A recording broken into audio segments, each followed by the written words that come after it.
It's blown a hoolie, as they say. This is the Lizard Peninsula, one of the most ruggedly beautiful coastlines in the country. It's well known for a crazy beautiful rock called Serpentine. And believe it or not, this is also the birthplace of a technology that has changed all of our lives. I can't wait to get stuck in. I might need a hairband though. The best way to see the true landscape of Cornwall and Devon is on foot. Britain is a walker's paradise, and these two counties are packed with beautiful walks. Just another epic cove in Cornwall. Going to the places only your walking boots can take you. You've got to follow the wonderful curves of the river. Just makes my heart sing. I'm with you. From the subtropics of the Isles of Scilly to the magical woods of Helford. Little Hansel and Gretel style cottage. And en route, I'll be seeking out the country's most unforgettable views. This is thought to be the oldest surviving beacon in the British Isles. Experiencing everything Cornwall and Devon can throw at me. Pretty impressive. He didn't fall off! And meeting the people It is an honour to be with the godmother of Cornish Pasties. that make Cornwall and Devon so unique. So walk with me. It's going to be an adventure you'll never forget.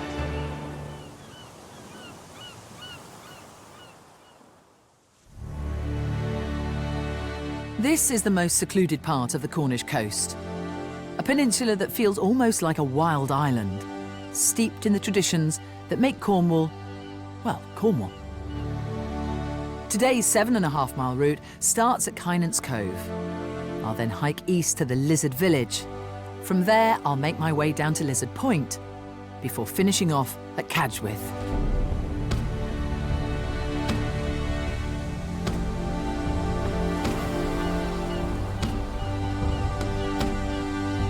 Kynance Cove is known for its beguiling beauty and is one of the most photographed beaches in Cornwall. It's where this walk starts, but it's not just the beach that I'm here to see. Hi, Elizabeth. Hi! Well, it's certainly living up to its reputation as wild and wonderful here, isn't it? For sure, for sure. Gorgeousness, though. Definitely Yeah, it's a stunning spot. gulping in the fresh air.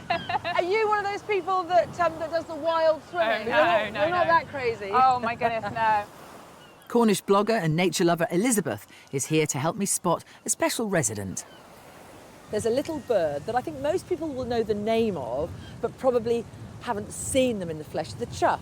I always think like choughs and tits, everybody knows their names, but they don't know what they are. But this is the area of the chough, isn't it? Yes, yeah, and the Cornish are really proud of our national bird. It's on our coat of arms, and we're always delighted to see them. But the really distinctive thing about them is this long, sort of curved, bright red beak, and they've got bright red feet as well. And this is a perfect day for them because they actually like windy days, don't they? Because they like to sort of dart around. Yeah, we yeah. might see them. Hopefully, Fingers yeah, crossed. We've fingers got some crossed. sunshine, look at that. Yeah. I wasn't expecting that today. Now, we know that bird life is in trouble, but Yeah. there is a mini success story here about the chough, Yeah, isn't there? yeah, there is. They did die out almost completely, and by about 1970 they were completely gone. And then in about 2001, they just suddenly reappeared, and they were a wild pair from Ireland came and actually started nesting somewhere near Cape Cornwall.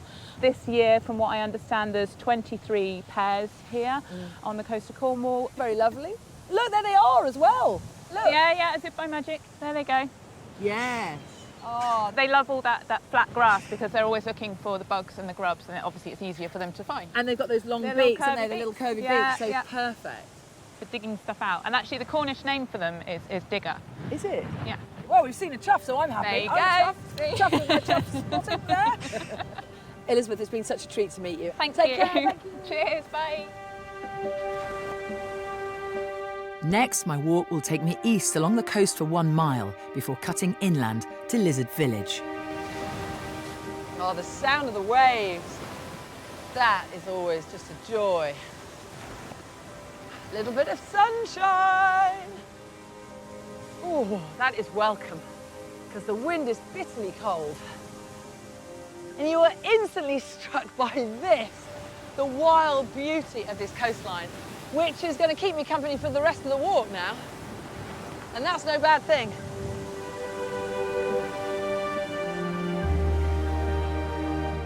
The UK has over 11,000 miles of coastline and countless coastal walks. But what makes this walk so special is the majestic dark green and red rock that you see everywhere. It's called serpentinite, but it's known locally as just serpentine, and it's only found in a handful of places worldwide. It was pushed up over 300 million years ago when two continental plates collided. In 1851, when Queen Victoria and Prince Albert visited, they were so struck by its marble-like beauty, they had several ornaments carved from it and started a bit of a craze. My walk now leads me into the Lizard Village, where you'll still find traditional serpentinite craftsmen. Oh, I love a workshop. Hello, Gary. Hello. Hello, hello. I'm going to stand out of the way. There's a few bits flying off there. Gary learnt his trade from his grandfather at the age of 8, and he's one of the last turners left in the village. I'm not being rude, Gary, but this does look like just a bunch of rubble. Yeah, some of it is, Yeah. but that's the raw material. Is it? That's how we would get it out of the ground. So we knock it around with a hammer, find any faults, hopefully find all of them before we stick it up on the lathe and turn it to make probably a doorstop before we Doesn't start. look like much. No. Just there, though. No, not much colour in it yet. But Is this the same machinery that your grandpa worked on? yeah, most of it, yeah, it is. Lovely. Look at that. Look at the way the circles. Gary skillfully turns the stone on the lathe, So satisfying. and he uses his chisel to chip away until it's perfectly symmetrical. What's this going to be? This would just be a paperweight. A paperweight. Yeah. So this, look at that little nubbly end. Let's be honest, you're not really blown away by that, but look how beautiful that is, that finished product. And it feels, I can't tell you, and that big lump of rock down there, that one. Oh, look. Fancy that, jamming your door open. I do. Shame that's so heavy, I can't really steal that. Gary, you're a very talented young man. Keep it going. Well, thank you for It's coming. nice, really nice to see. I'll leave you to it. Yeah. Thanks. Bye. Bye. And this isn't the only Cornish tradition that people come to the village for. Now, I'm going to need some sustenance for my journey, and as Cornwall is the land of saints and pasties, I'm going to get myself a pasty because I don't think a saint is going to keep me company on any walks. Look where we are, though. Right down the end of the country. Long way from anywhere. Now, you can't get more Cornish than a pasty. The county churns out at least 120 million every year. This simple meat and vegetable pie was traditionally a worker's lunch eaten by miners, farmers and fishermen. There's a little shop here on the Lizard that has a reputation for making some of the best pasties in Cornwall. Hello, Anne. hi, Julia. Thank you for letting me in here. Well, you're welcome. And it is an honour to be with the godmother of Cornish pasties. Well, that's nice to know. Yeah? Anne is a fourth-generation pasty maker and learnt her trade from her mother. This is sort of the hub of it all, isn't it? Well, yes, the Lizard is where I've been making pastas for 31 years here. Gosh, man and boy, as they say. Exactly. So what is the secret? Well, good ingredients. That's very important. Careful attention to seasoning. Right. Is very important. So what do we start with then? Right, we start with a small amount of onion. You don't overdo the onion, or you can if you really love onion. A little bit of turnip on the bottom. Right, okay. Got it, okay. Now a little bit of beef. So you want a little bit of meat in both ends because you don't want anyone biting into it and thinking, oh, where's the meat? No, You know, they that's want- nothing worse than that No. skimpy Right, Cornish yeah, but pasty. no, they think, oh my goodness, there's no meat in this pasty, it's terrible. Oh, did I salt? No, haven't did salted. not salt. No. Now, try and aim at getting one speck deep, if you can think about that.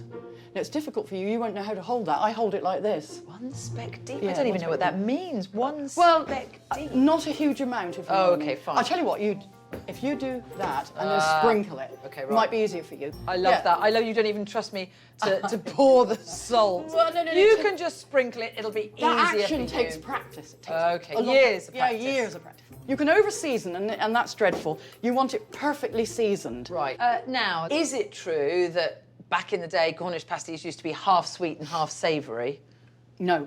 I think, no, not in my opinion. It's a shocking revelation for lots of people. You won't find any Cornish pasty maker actually making them. So that is a bit of an indication that it really isn't. It's not actually a Cornish pasty. Yeah. Oh, well, I didn't know. No, you wouldn't know. So, the fishermen don't take pasties to sea. what? No. They take that seriously. I thought that was the whole point. Is that it's like food on the run. It's parcelled up. It's easy to take with you. You're saying fishermen don't? No, they don't. I mean, they eat pasties, of course. I might take this straight to the news, actually. No such thing as the savoury sweet. No, that's right. And Cornish fishermen do not take Cornish pasties out to sea and never have. Yeah. And the devil's afraid to come to Cornwall because he's afraid he'll be put in a pasty. That's another. Well, that makes perfect sense. I get that. Absolutely. Anyway, this is the classic pasty. Right, you I'm need potato. Oh, gosh, I definitely want potato. Right. Now what? Bring the edges together over the pasty and press them together. Right, so in the middle, you Yeah, I tend to, so. Okay. With these fingers folding inwards. Okay? I'm completely confused. So, Don't worry, like that, don't worry. Like that. Yes. Like that? Yeah, no. Oh. No, fold inwards with that hand. Don't worry about it. Even Is with that it? Yeah. Yes, okay. All right, now I've got it. Yes? It just wasn't there. Once you've got it, you've got it. By Jove, I By think Jove, she's got it. Yeah. Have you? Look at that. Yeah, it's really good. I'm quite happy with a bit It's of crimping. absolutely lovely.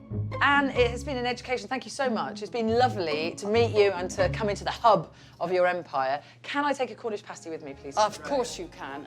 Thank Right, Julia, you. keep you Lovely. going. Keep you going for the next That 6 will. miles. I won't take you on a fishing boat. Oh no, do not.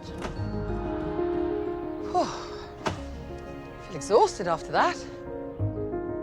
No time to rest, though. I'm going to be hiking to Cornwall's most southerly point.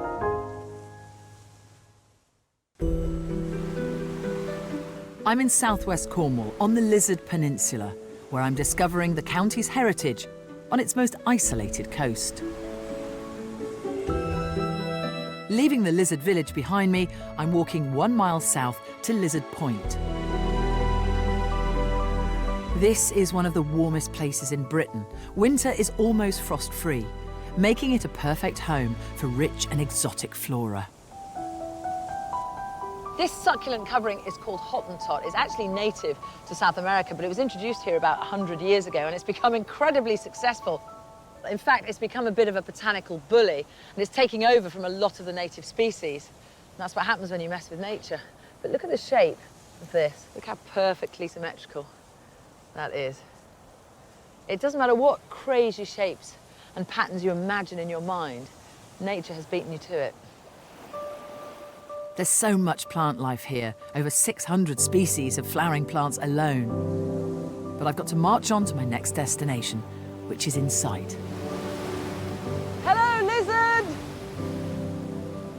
This is the most southerly point in Britain. There is nobody in the country right now who's as far south as I am. France is over there.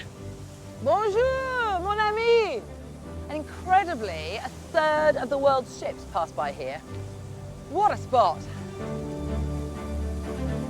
And around 300 metres from this point is the Lizard Lighthouse, which has provided a welcoming landfall light to vessels crossing the Atlantic for over 250 years. I'm just over 4 miles into this walk, and this flatter section past the lighthouse is an easy ramble to a little wooden hut that's a big part of communication history. Now, I've been in some sheds in my time, but if I told you that what went on behind this door has changed your life, would you believe me? Hi, Anne. Hi. What a lovely little hut.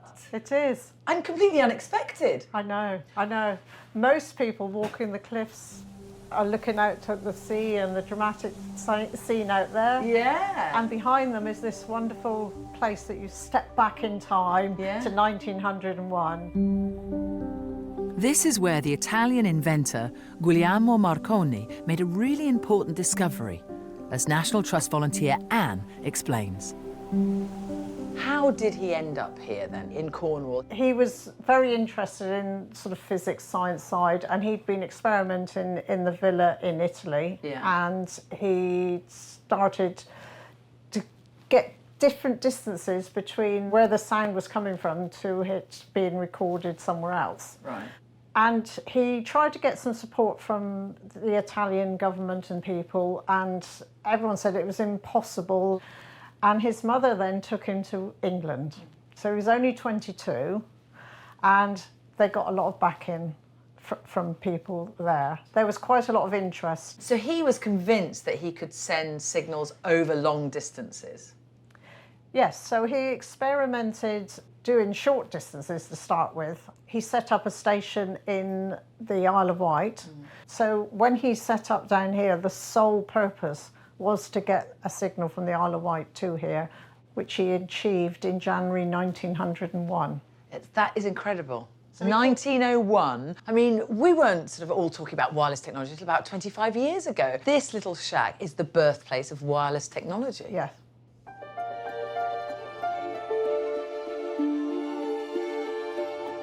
It's a small, significant part of communication history. Yeah. Mr. Marconi, he was a genius. I think so, yes.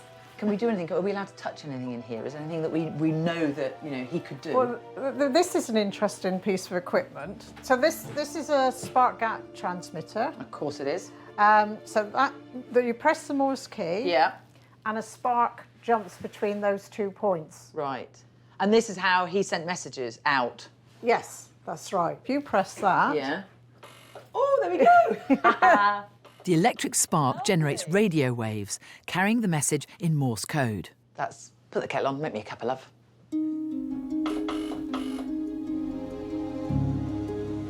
Woohoo! Oh, it's a blustery day! And passing this landmark, a former shipping signal station, means I'm on the home stretch. My final leg is just over 2 miles and takes me to the fishing village of Cadgwith.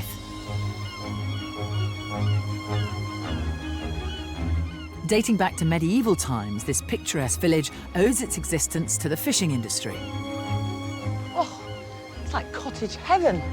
And one tiny fish in particular, the pilchard. Once the most lucrative catch in Cornwall. But by the 1970s, the demand for locally produced salted pilchards was all but gone. Then, around 20 years ago, Nick, with the help of the Cadgwith fishermen, started a revival, rebranding the pilchards as Cornish sardines. So all of these lovely buildings around us, the cottage with the thatched roof, somehow would have been involved in the pilchard industry. Yeah, in fishing. Pilchards was the main catch that you could make big money on if you got it right. I remember speaking to a man in Evergizzy, and in one night they had had such a catch it had paid for the house. What, paid the mortgage off? Paid the whole mortgage off. In one hit? In one night, That's not bad, is it? That's pretty good, isn't it? Oh, you don't get that anymore. Can't do that very often. No, and you can pay off the mortgage in one job. Yeah. Tell me the Cornish story with pilchards. Pilchards have been around exporting since 1555, first exports. And it's interesting, it's the Protestant Cornish selling to the Catholic countries of Europe. And they were fished not in their hundreds of thousands, but in their millions. In their millions, yeah. What are we talking about? What would, you know, give me some big number catches. The very biggest ones recorded was 6 million fish in St Ives. Gosh. So you can get an idea of it. If you want to compare a big year, 1871, about 18,000 tonnes caught with just rowing boats and sailing boats in Cornwall. Nowadays, with all our little modern boats, and we've just revived the industry, the catch is up to 8,000 tonnes. So we're nowhere near them yet. Must be something to do with the men and the fishing folk. Well, it's all consumption. Now we call them sardines. People like sardines. I was going to ask you, is it a pilchard, or is it a sardine, or is it just a Cornish sardine? The species is Sardina pilchardus. Right. So that gives you an idea. There you go. It's both. Either way, I hate to break it to you, Nick, I don't like them. They're just too fishy. Yeah, you have to have them super fresh. Yeah, so, it's that rancidity of the oil that makes the difference. But that's all the good stuff, isn't it? That's what's good for your heart. Yeah. That's what makes you brainy. Well, that's obviously that's my problem. Nick, it's been fascinating talking to you. Thank you for shining a light on the pilchard world. Very important question before I leave you. Jam first or cream first? Depends if you're from Devon or Cornwall, of course. Where do you go with this one? I always prefer to put the cream on first because I have quite a job trying to spread the cream on top of the jam. But I know that's the wrong way round down here. Controversial. There we are. Don't know what people are going to say about that. Jam on top, it's the bloody cream on top. Time then for one very last Cornish treat. Well, the perfect way to end this very Cornish walk is, of course, Cornish afternoon tea. Now then, there's probably nothing more famous than these little babies, the scones with the clotted cream. Is it the cream first and then the jam, or is it the jam and then the cream? Well, in Cornwall, it is most definitely the jam first. However, I'm Greek, so I'm going to go for the other way, because to me, the cream is like butter. And then look, perfectly spread on the scone, and then you go for your jam dolloped on the top like that. I'm fully prepared for the hatred that I might receive, but it's just the way I like it. However, I do respect the war that goes on between the two counties. So, I'm sorry. Come on. To be honest, tastes the same, doesn't it? I'm in South Devon walking the verdant Dart Valley Trail, starting in historic Totnes. One of the oldest boroughs in England. A very impressive walk. Oh, look at that! Agatha Christie bought this house in 1938.